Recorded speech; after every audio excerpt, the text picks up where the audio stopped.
La polémique autour de Corinne Diacre chez les Bleus vient de nouveau éclabousser Noël Le Graët. Wendy Renard, Marie-Antoinette Katoto et Kadidiatou Diani contre Corinne Diacre. C'est désormais une guerre ouverte qui fait rage au sein de l'équipe de France féminine, depuis que les trois internationales ont indiqué qu'elles ne joueraient plus avec les Bleus tant que le management actuel resterait en place. Si la FFF a visiblement pris la défense de la sélectionneuse en rappelant qu'aucune individualité n'est au-dessus de l'institution équipe de France, Emmanuel Petit a choisi l'autre camp. Wendy Renard avait déjà eu des griefs avec elle, Diacre. Quand on voit qu'en haut de la pyramide de la FFF, on ne prend pas en considération ce que pensent les joueuses depuis pas mal d'années, ça ne date pas d'hier, a confié le champion du monde 1998 dans Rotten sans flamme ce vendredi sur RMC. C'est un sentiment partagé par tellement de joueuses depuis des années que c'est un ras-le-bol, et quand on n'est pas écouté, la seule solution, c'est de prendre ses responsabilités. Le Graët est désigné responsable.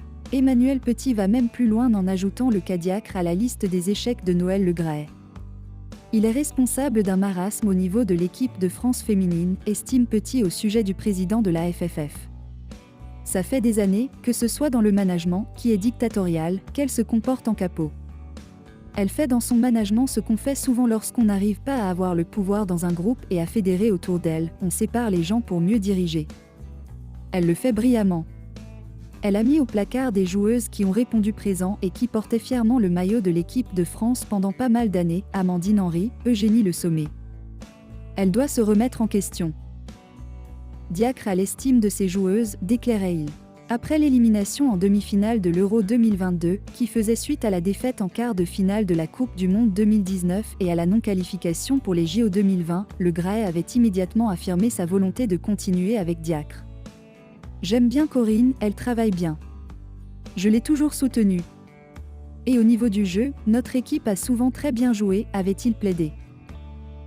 Diacre a finalement été prolongé pour 3 ans, avec en ligne de mire le Mondial 2023 et les JO 2024 en France, un rendez-vous capital. Après la signature du contrat, Le Graët avait encore renouvelé sa confiance à sa sélectionneuse.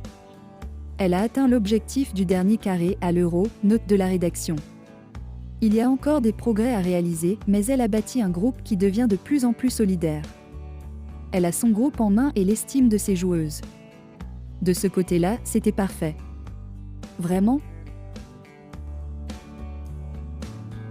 C'est le cœur lourd que je viens par ce message vous informer de ma décision de prendre du recul avec l'équipe de France. Je ne ferai malheureusement pas cette Coupe du Monde dans ces conditions. Les mots postés vendredi par Wendy Renard, capitaine des Bleus il y a encore quelques jours, ont fait l'effet d'une bombe. D'après Eric Dimeco, la mise en retrait volontaire annoncée par Wendy Renard du côté des Bleus ce vendredi pourrait bien être le point de départ d'une nouvelle rébellion. Je ne peux plus cautionner le système actuel bien loin des exigences requises par le plus haut niveau. Une manière claire de viser la sélectionneuse Corinne Diacre, et peut-être même plus. Un problème avec Corinne Diacre. Pour Eric Dimeco, cette annonce pourrait être ni plus ni moins que le point de départ d'un CNISNA au féminin. Le consultant de RMC s'en est expliqué. Il se peut que ça tombe en cascade derrière. Si tu as 2 ou 3 taulières de plus, ça devient un putsch. Et alors que ses acolytes de la radio ont mentionné CNISNA, l'ancien joueur de l'OM a apporté son point de vue. Oui, c'est l'équivalent, note de la rédaction, mais c'est fait de manière plus classe et au niveau du timing c'est mieux.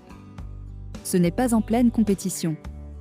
Persuadé que l'affront des joueuses de l'équipe de France ne fait que commencer, Eric Dimeco a conclu « Je pense que ce ne sera pas la seule et qu'il faudra prendre des décisions. S'il y en a d'autres, c'est que le malaise est grand. Et on sait qu'il y a un problème avec Corinne Diacre depuis un moment. Plusieurs joueuses ont déjà apporté leur soutien à Wendy Renard sur les réseaux sociaux.